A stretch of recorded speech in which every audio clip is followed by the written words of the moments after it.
What's up YouTube? This is Detroit Borg with a look at the camera connection kit on the iPad 2. Now if you guys aren't familiar with the camera connection kit, this is a product that Apple started selling with iPad 1, and essentially this enables you to connect your digital camera to your iPad to import the photos and videos.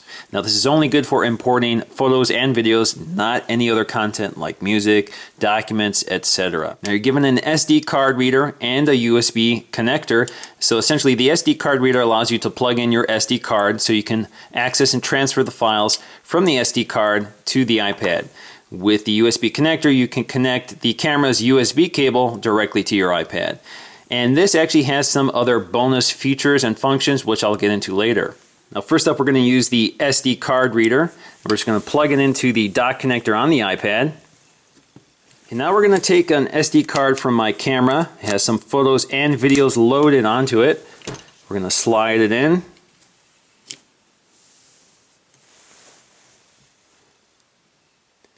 So immediately you're presented with the content of the SD card on your iPad.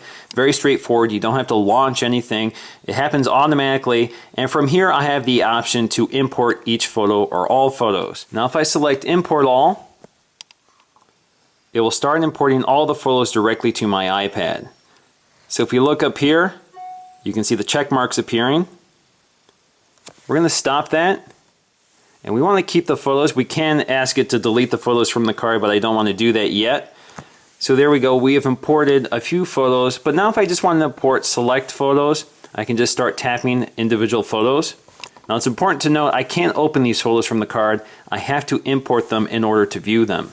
Now if I go all the way down, you'll also see that I recorded a video clip with this camera, and I can import that as well. So we'll tap that and select Import. We're going to import selected. Now to get to the photos I just imported, I'm going to tap Albums. We're going to go to All Imported. And if we go to the bottom here, we'll see all of the photos I just imported. Again, these are photos I took of the iPad. And you also see I have a video. So let's just tap on one of the photos. There you go. I can scroll through it. Eventually I should run into my video. There's the video, so I can play my video. So of course, now that I have my photos in my gallery, I can do anything I want with it. I can sync it to my computer and import it to my computer, or I can email them, send my video up to YouTube, use it in iMovie, etc., etc. So this is a great way of connecting your content to your iPad if you have no way of getting to an iTunes computer. Now the USB connector works in the same way for most digital cameras. Again, you just connect the wire to the digital camera. I don't have a digital camera that has a wire that you can connect to, so what I'm going to do is use my Flip Minnow. So this is the Flip Minnow HD. I'm just going to connect the USB to it, and we're going to plug it in. Now I'm just going to tap Import All. So my import is complete, and I'm going to Albums and to my last import. Tap Last Import, click Play. And there we go.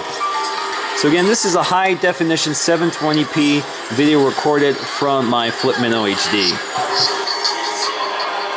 Of course, you can rotate the iPad to view it in landscape view. So there you go. Now, once again, I can take this over to iMovie, edit it, I can send it to YouTube, I can email it, etc., etc. Now, there are some other bonus uses for the USB adapter, and that's the ability to also import photos or videos from a thumb drive. But it's important to remember that the thumb drive has to be formatted in FAT or FAT32, and it has to have a folder labeled DCIM, and the videos and photos must be in that folder. Essentially, that's what this does. It allows the iPad to read the connected media and search for a folder labeled DCIM with photos and videos in it. And basically, that's the standard all cameras follow. All we have to do is connect it to the iPad.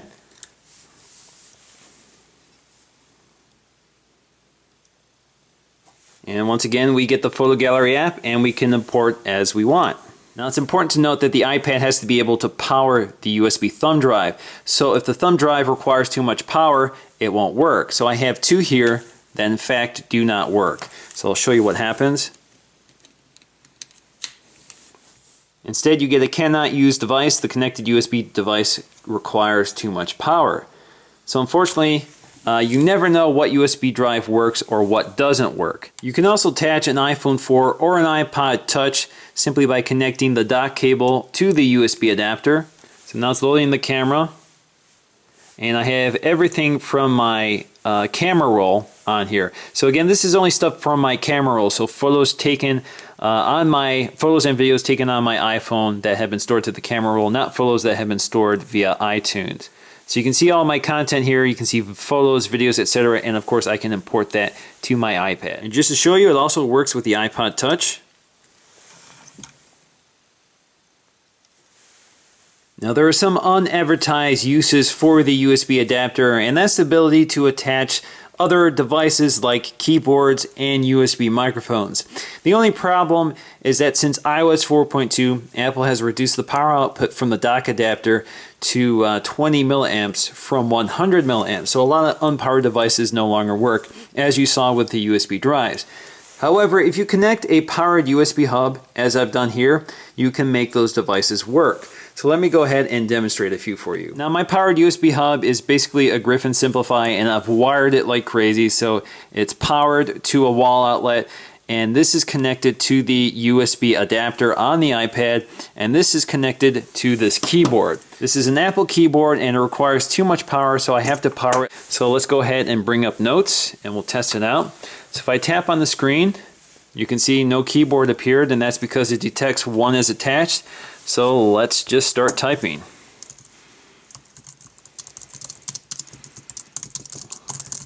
There you go. So yep, that works quite well. Now I've connected my USB microphone to my iPad and I've loaded the GarageBand app. So let's start recording. Hey, what's up guys? This is Detroit Borg looking at the USB microphone on the iPad with the camera connection kit. How does this sound? Alright, stop.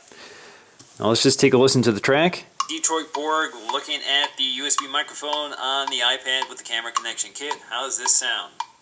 Alright, stop. So there you go. You get a high quality microphone on your iPad with the help of the camera connection kit. So once again guys, this is Detroit Borg with a look at the camera connection kit on the iPad 2. Thanks for watching.